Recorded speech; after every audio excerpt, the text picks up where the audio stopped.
Bonsoir et bienvenue sur RTL TV. Nous sommes en direct pour vous présenter un fait divers s'étant produit à Mons, sur la place du marché aux herbes. Le corps de la jeune Molly Sims a été retrouvé près du parking dans la rue de Nîmes. Retrouvons Camille Dufour, notre journaliste sur le terrain. Pour en savoir plus, nous allons interviewer Jackie, le témoin.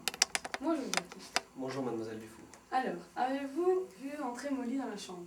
Oui, bien sûr, il était 21h, je rentrais d'une soirée courte et j'ai aperçu vaguement la silhouette d'une jeune femme assez mince et tout ça.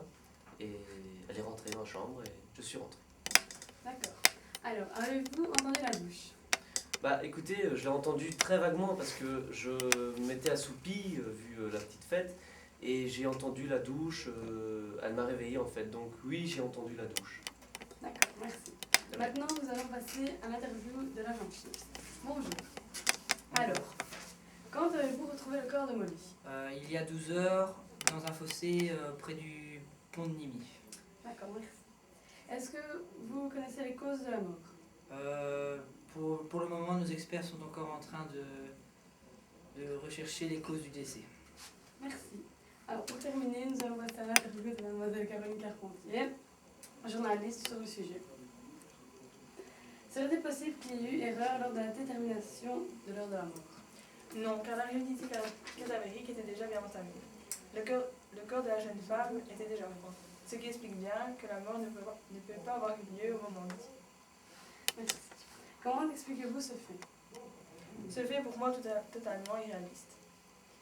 Cet homme a dû avoir bu un peu trop, peut-être a-t-il eu des hallucinations. Pour ce qui est du foulard, c'est un indice totalement... Ce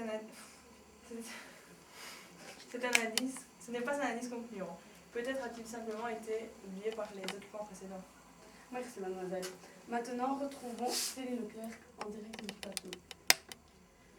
Et oui, mesdames et messieurs, c'est un fait triste, encore une fois. Les présumés assassins sont mis en détention provisoire, ils seront jugés prochainement, nous vous tenons au courant.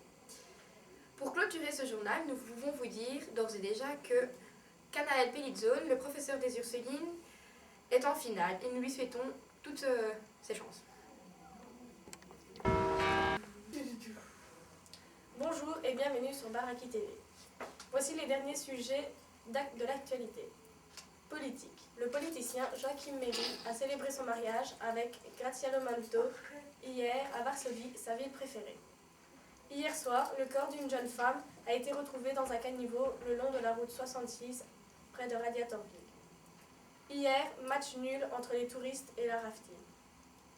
Cette nuit, vers minuit, nous avons retrouvé le corps d'une jeune femme abandonnée à Radiatorville, alors qu'un homme a affirmé l'avoir vue à 2h du matin à 300 km de Radiatorville. Tout de suite, nous retrouvons notre envoyée spéciale, Lisette Dendo, en direct de Radiatorville. Oui, Christette, je suis en direct de Radiatorville en présence de Nat Plusincy, le témoin principal de l'affaire. Effectivement, le corps d'une jeune femme a été retrouvé. Or, un homme prétend avoir passé la nuit avec elle à Spring Valley, à 300 km d'ici.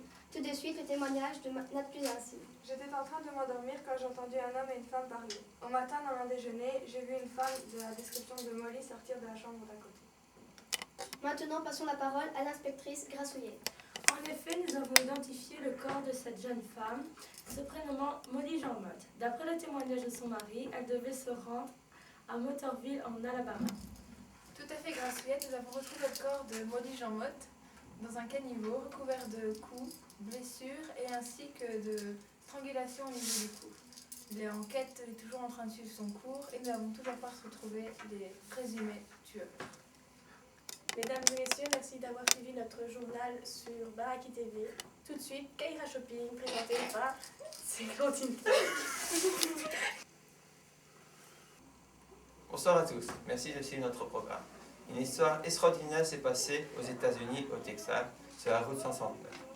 Le corps présenté Molly est retrouvé sans vie. Et 12 heures après, un homme insinue avoir passé la nuit avec elle. On va voir notre journaliste de terrain qui est avec un témoin de la scène. Nous voici en direct du Texas sur la route 69 pour parler de ce fait étrange avec un témoin. Alors monsieur, avez-vous entendu du bruit pendant la nuit? Oui, j'ai entendu le parquet grincer. J'ai distingué 2 types de pas, un lourd et lent et un plus léger. Le lourd, je présume que c'est l'homme et le léger, la femme. Et j'ai aussi entendu 2 personnes parler durant la nuit. Avez-vous remarqué un autre fait étrange? Oui, ce matin, je me suis levé très tôt et j'ai cru voir une silhouette féminine partir au loin dans le brouillard. Mais je ne suis pas sûr car le brouillard était très épais ce matin. Merci. Maintenant, on va être interviewé par le policier qui s'occupe de l'affaire pour en savoir plus.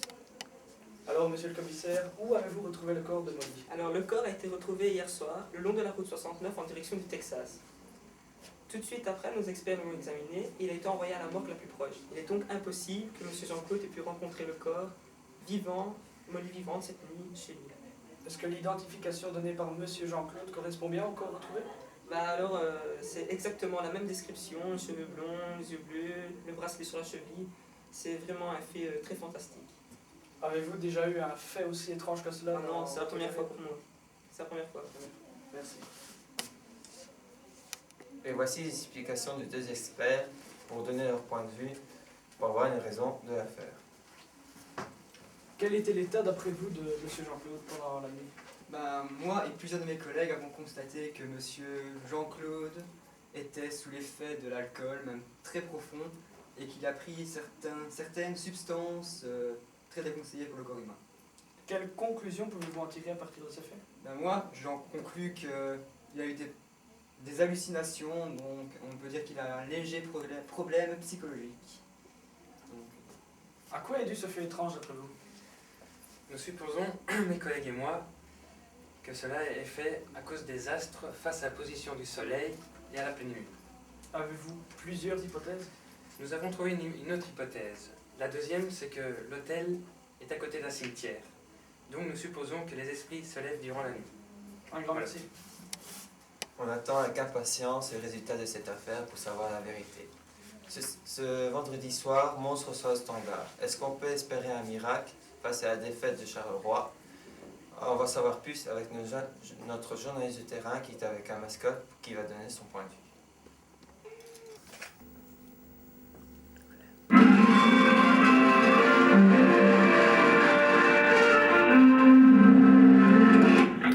Mesdames, Messieurs, merci de nous rejoindre pour cette édition spéciale du journal. Première information de ce jour, une disparition à Uschwil en Allemagne de l'Est d'une femme retrouvée morte près de son hôtel. Un meurtre, une disparition, un viol. Nous allons tout de suite rejoindre notre envoyé spécial à Uschwil, Guillaume Séroyenne. Oui, en effet, nous avons retrouvé une personne morte et nous avons ici présent 2 témoins, dont Thomas l'aveugle, qui va nous en dire plus sur ce qu'il a vu. Ah oui, je l'ai vu. Une blonde aux yeux bleus, une taille mannequin, avec une robe verte, avec des fleurs rouges pistaches. Elle était à peu près ma taille, avec une poitrine de 85 Ce que mon ami veut dire, c'est que nous avons vu cette personne rentrer dans une voiture vers 2 h du matin en rentrant chez nous. Et de la description, nous l'avons déjà donnée à la police scientifique, à l'agent Patolucci. Oui, donc nous avons ici présent l'inspecteur Patolucci qui va nous dire ce qu'ils font pour le moment. Bonjour, nous faisons tout ce qui est en notre pouvoir pour retrouver l'assassin, mais nous ne pouvons rien dire de plus sur ce qui s'est passé. Ça va, merci, vous nous Alors, éclaircissez pas. Guillaume Séroyenne, pourriez-vous nous dire de plus amples informations, vous qui êtes journaliste expert en la matière, pour ce sujet? Est-ce que c'est du fantastique ou autre chose? Oui, donc on a retrouvé dans l'appartement de la femme une seringue avec du sang qui appartiendrait à la victime. C'est tout ce qu'on a d'informations pour le moment. Ok, c'était Guillaume Séroyenne en direct de Uschwil en Allemagne de l'Est. Pour de plus amples informations, n'hésitez pas à nous contacter sur rtlinfo.be. Bien sûr, nous vous tiendrons informés des prochaines informations dans notre édition demain de 13 h. Passons donc en sport. Nous avons bien sûr, il touche le fond et creuse encore. Et oui, le club du RAEC Mons est bel et bien fini pour la division 2. Reportage à Charleroi de Pierre Miguichat.